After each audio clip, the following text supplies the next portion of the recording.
Good morning, students. Today we discuss a new chapter, that is the fundamental unit of life in biology.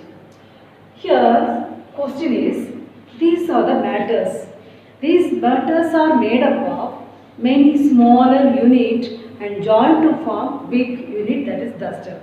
Smaller atom joined to form big particle, big matter, that is chalk piece. Same manner, here we are studying living organism. Living organisms are made up of small unit called cell. What is that? Cell. Okay. For example, this building, you take the example of building. Many bricks are arranged, systematically arranged and form such a big building. So what is the basic unit of this building? Cell, that is brick. This building, brick is the basic unit. The same manner for us or for plants or for any living organism. What is the basic unit? Cell. Many cells combined to form an organism. Are you clear? So what do you understand? Cell is a basic unit of all organism. Here one scientist, Robert Hooke, in the year of 1665, Robert Hooke, he discovered a cell. First cell discovered by Robert Hooke in the year 1665.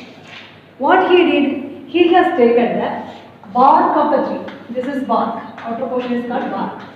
Bark of the tree he has taken. Bark we can say cork or cork. It is a dead cell. This bark of the tree is made up of dead cell. This is made up of dead cell. He has taken the slice of bark and he kept under the microscope and he observed. The structure is like this. What is the structure?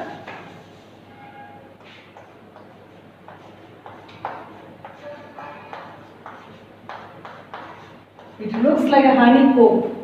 It looks like a honeycomb. The structure of bark looks like a honeycomb. Then he concluded that every organism is made up of, what is that? Cell. Each chamber is named as cell. He named each chamber as a cell. Each room, each part as a cell. Okay? So concluded that, what is the conclusion? Every organism is made up of cell. Our basic unit of organism is cell. Understand? Next comes Leeuwenhoek. Leeuwenhoek. He comes in the year 1674. He came with the conclusion that he also discovered a cell. But Robert Hooke discovered a non-living cell, whereas Leeuwenhoek discovered a living cell, which was found in the pot. He discovered a living cell. Okay, Robert Hooke discovered a non-living cell, that is bark of the cell. He discovered a living cell. Next comes cell theory. Next comes cell theory. These two scientists, Slade and Schwann, two scientists, they formulated the theory called cell theory. So what they concluded? The hypothesis, these are all hypotheses, that basic unit, cell is a basic unit. These are all hypotheses formulated together form a cell theory. This theory is a universally accepted theory. That is scientific theory we can say. Universally, this theory is accepted by everyone in the universe. What was the theory? The first theory, cell is a basic unit of all organism. Cell is a structural, basic and fundamental unit of all organism. It was the first theory. Second theory is all many cells are formed from pre-existing cell. For example, we human being made from single cell called zygote. So many cells, single cell zygote divided to many cells and form a big organism. So what do you understand? The cells are formed from pre-existing cell. This is the second theory. Cells are formed from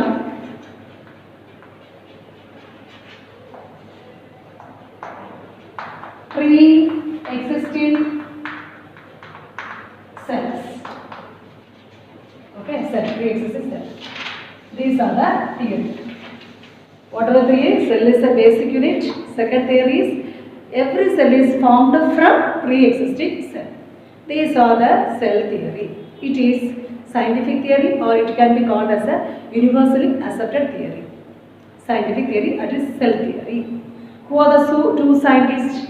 Who are the scientists framed this one? Schleiden and Swan. Schleiden and Swan. These two scientists formulated the cell theory. Clear? Next. Here is a question. Do all cells have similar structure? Do all cells have similar structure? Or do you feel all cells have similar structure? I will tell you one example. This is an activity, 5.1 activity. You are going to take 2 onions. One is of big size, one is of small size. Now you are going to take a small slice, thin layer from this pulp. And from the small pulp also you are going to take small layer. And you mount this layer on the slide. Okay, one slide will be there.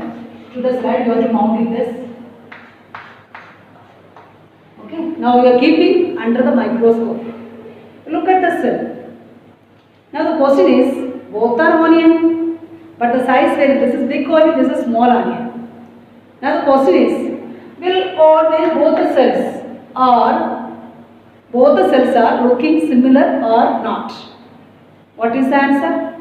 They are having similar structure. Both the cells are having similar structure. What do you understand from this? Irrespective of size, these cells are having similar structure. Size is not a matter. We don't need to bother about size, but the structure of cells remains same. Okay, what is the first activity? 2 different size onion, and you peel out the small layer and keep it under the microscope and look it. And will the size vary? Structure varies? No, structure remains same. Okay, you know, whether it is big or small, the structure remains same. Next question is, uni and multicellular organism. What is unicellular, multicellular?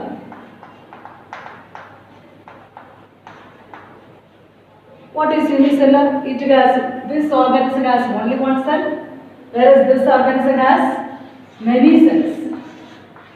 Okay? Understand, this is the difference. We are the multicellular organism because we are having many billion of cells. Whereas amoeba, chlamydomonas, bacteria, those organisms are having only one cell. Amoeba has only one cell. Understand what is the difference? We are having different shape of the cell. The brain cell looks like a nerve cell looks like this. Okay, and the red blood cell look like this, and muscle cells look like this, spindle shape. So based on the function, the size of a cell varies. For multicellular organism, different sizes are there. Different cell has different size. Okay, eyes, the muscles are having similar structure, different size of cell, whereas nerve cells are different shape. Understand? Whereas unicellular organism only one cell. Whereas multicellular organism there are many kinds of cells. Based on the function, depending upon the function, the size varies.